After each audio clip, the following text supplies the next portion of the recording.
नमस्कार, आप देख रहे हैं एनएमटी न्यूज। आप सभी दर्शकों का स्वागत है।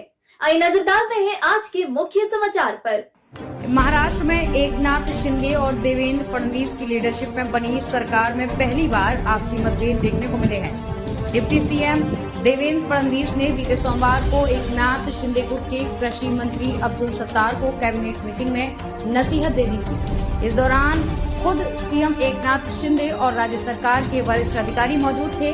सीएम अथवा डिप्टी सीएम से चर्चा किए बिना ही अब्दुल सत्तार की ओर से सीएम किसान सम्मान योजना का ऐलान करने पर फडणवीस ने ऐतराज जताया था। उन्होंने कहा था कि अपने विभाग की योजनाओं की घोषणा करते समय आपसे अपेक्षा की जाती है कि आप पहले मुख्यमंत्री या फिर उप मुख्यमंत्री से चर्चा करें।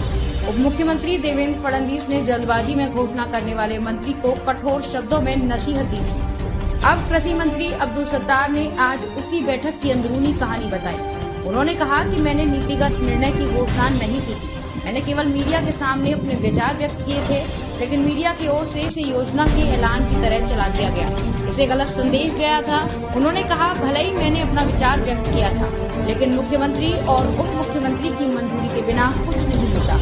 ये सच है। पिछले हफ्ते जब कैबिनेट की बैठक में ये मुद्दा उठा तो उन्होंने मुझे मुस्कुराते हुए सलाह दी थी, कोई नाराजगी नहीं थी। अब्दुल सत्तार ने कहा, उप मुख्यमंत्री देवेंद्र फडणवीस ने मुझे मुस्कुराते हुए कहा कि नीतिगत फैसलों की घोषणा सीधे मीडिया के सामने नहीं की जानी चाहिए। मैंने उस समय अपना पक्ष उनके सामने पेश किया।